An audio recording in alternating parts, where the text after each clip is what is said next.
Okay, so this is number 21, and you guys have a little bit of trouble with this. So what I've done, most of you could set this up. You know that these are the solutions, so it goes into the solution matrix, right here.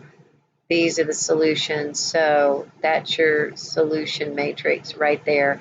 One thing you have to pay attention, if there's only two parts, the question is there an X, Y, or Z missing? And in this case, it's the Z that's missing.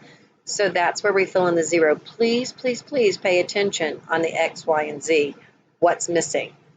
Over here, look at 22. I have an X and I have a Z. I don't have a Y. So when I set this one up, it's going to look like 3, -4, -4, 1, 0, -3. Notice the zeros right there because the Y is missing right here. And then 2, 2, 2, and then your X, Y, Z.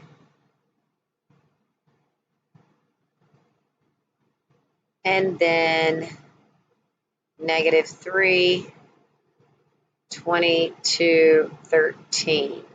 All right, so at least I've got this one set up for you. I had this one set up ahead of time. So now you see the difference between these two.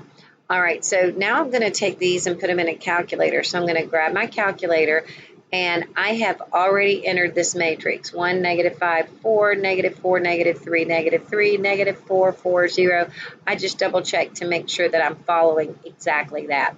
So the next thing I want to do, because what I'm going to do to solve this, I am going to multiply each side by the inverse of A. When I multiply by the inverse of A, it is the same thing as if I had 3x equals 12, okay? The inverse of 3 is 1/3. It's like multiplying by 1/3 to both sides. This side cancels, leaving only the x, and then this I still have to multiply the 1/3 times 12 and get 4. Okay, so I would just get x equals 4, and this magically went away, right? Because it turned into 1. Well, in the matrix world, it doesn't turn into 1. This side turns into the identity matrix. Fancy I'll do a diagonal. That doesn't look too fancy, but okay. But this is the identity matrix times XYZ equals, okay, so this is still here, A inverse times this matrix 10, 5, -5. Well, I don't know what the inverse matrix is yet, but I will find it, and I do know the solutions matrix, that's this N piece. So next thing I want to do, I've entered this matrix. I'm going to go to second matrix, and I'm going to this time edit. Now that's how I got the A in there, is by edit. Now I'm going to go to B edit. So I'm going to go number 2, B. And this time, is this a 1 by 3 or 3 by 1? It is, I hope you know, 3 by 1, enter. So look how I have 3 deep, 3 deep. So that's 10, 5, -5. See, if I didn't know how to name it, I wouldn't get the right matrix up here to fill it in. It couldn't look just like this. Now I have both matrices entered, so I'm going to hit second quit so I don't keep entering things in a matrix. Then what I'm going to do, please don't pay attention to this. I'm going to clear this because I don't want you to see that earlier matrix. It was not the matrix. It was one that I used on the last one.